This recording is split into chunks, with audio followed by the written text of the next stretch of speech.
அதிமுக பாஜக கூட்டணியிலே 55 தொகுதிகளை கேட்கும் பாஜக அதிர்ச்சியில் எடப்பாடி தரப்பினர். நண்பர்களே, நம்ம அதிமுக தொண்டர்களாக இருந்தீங்க அப்படின்னா மறக்காம நம்ம சேனலை சப்ஸ்கிரைப் பண்ணிட்டு இந்த வீடியோக்கு லைக் பண்ணிருங்க.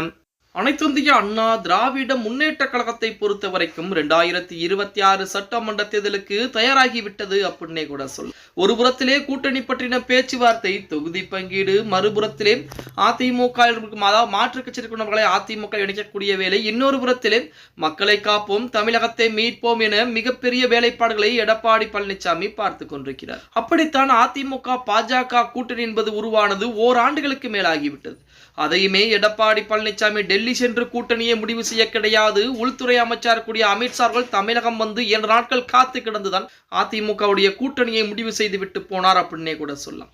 அப்படித்தான் அதிமுகவுடைய கூட்டணி என்பது மிக விரைவாகவே மெகா கூட்டணியாக மாற்றம் செய்யப்பட இருக்கிறது. அதாவது பாமக, தேமுதிக, மற்ற திமுக கூட்டணியில் இருக்கக்கூடிய இன்னும் ஒரு சில கட்சிகள் மிக விரைவாகவே அதிமுக கூட்டணிக்குள் வருவார்கள் என பேச்சுவார்த்தை என்பது ஆரம்பிக்கப்பட்டிருக்கிறது. இப்படிப்பட்ட ஒரு சூழ்நிலையில் மொத்தமாக 55 தொகுதிகள் எங்களுக்கு வேண்டும் என பாஜக கரார் காட்டிக் கொண்டிருக்கிறது. ஏன் 55 தொகுதிகளை கேட்டுக்கொண்டிருக்கிறது அப்படின்னு பார்த்தோம்னா, 35 தொகுதிகள் பாஜகவிற்கும் மீதம் இருக்கக்கூடிய 20 தொகுதிகள் OPS, டிடிவி தினகரன், சசிகலாவிற்கும் என மொத்தமாக 51 தொகுதிகளை கேட்டுக்கிட்டு இருக்காங்களாம். இப்போ 35 தொகுதிகளை பாஜக போட்டியிடுவது போலவும் மீதம் இருக்கக்கூடிய 20 தொகுதிகளில் OPSக்கும், டிடிவி தினகரனுக்கும், சசிகலாவிற்கும் 3 பேருக்கும் சரிசமமாக பிரித்து கொடுப்பதற்குரிய வேலைப்பாடுகளில் பாஜக இறங்கியிருக்கிறது. சமீபத்தில் கூட உள்துறை அமைச்சராக கூடிய அமித்ஷாவை OPS சந்தித்து விட்டு வந்த பின்பு தனி கட்சியோ அல்லது விஜயுடன் கூட்டணியோ எந்த விதமான வேலைப்பாடுகளும் கிடையாது, அமித்ஷா சொல்வதைத்தான் நான் கேட்கப் போகிறேன் அப்படின்னு சொல்லக்கூடிய வகையிலே தனி கட்சி எதுவும் கிடையாது, நான் அறிவிப்பே கொடுக்கல அப்படிங்கிற மாதிரி அந்த பல்ட்டி அடித்து விட்டார். மீதி நமது டிடிவி தினகரன் அதிமுக பாஜக கூட்டணியில் நான் கிடையாது என சொல்லிக் கொண்டதாலும் கடைசி நேரத்திலே பாஜகவுடைய காலில் தான் விழுவார் அப்படிங்கிறதுல எந்த விதமான மாற்று கருத்தும் கிடையாது. இப்படி 55 தொகுதிகளை பாஜக கேட்கக்கூடிய ஒரு சூழ்நிலையிலே அதிமுக அதை கொடுக்குமா அப்படின்னா வாய்ப்புகள் என்பது கிடையாது. கடந்த முறை 20-21 தொகுதிகளில் இந்த முறை 4 தொகுதிகளை சேர்த்து மொத்தமாக 30 தொகுதிகளை தான் ஒதுக்குவதற்கு எடப்பாடி பழனிசாமி திட்டமிட்டிருக்கிறார். ஏன்னா இவங்களுக்கு 55 தொகுதிகளை ஒதுக்கிவிட்டால் அடுத்து பாமக இருக்கிறது, அவர்கள் 30 தொகுதிகளை கேட்கிறார்கள்.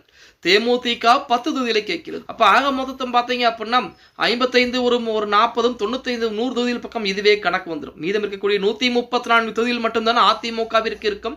அந்த 134 தொகுதியில் சின்ன சின்ன அமைப்புகளுக்கு ஒரு 10 தொகுதிகள் போய்விட்டாலும் கூட மீதம் இருக்கக்கூடியதில் மீதம் 124 தொகுதியில் அதிமுக போட்டியிட்டால் தனி பெரும்பான்மையை நிரூபிக்க முடியாமல் போவதற்குரிய வாய்ப்புகள் என்பது இருக்கிறது. அதற்குத்தான் எடப்பாடி பழனிசாமி அதற்குரிய ஆலோசனையும் அடுத்து என்ன செய்யலாம், பாஜகவிற்கு எத்தனை தொகுதிகளை மட்டும் ஒதுக்கி கொடுக்கலாம் என பேச்சுவார்த்தையில் ஈடுபட்டுக் கொண்டிருப்பதாக செய்திகள் என்பது வெளியாகிக் கொண்டிருக்கிறது அப்படின்னே கூட சொல்லலாம்.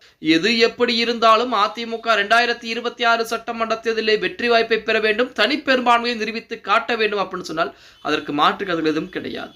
ஓகே गाइस, வீடியோ பிடிச்சிருந்தா மறக்காம லைக் பண்ணிருங்க. அப்படி இந்த வீடியோ ஃப்ரெண்ட்ஸ் அண்ட் ஃபேமிலிக்கும் ஒரு ஷேர் பண்ண மறந்துடாதீங்க.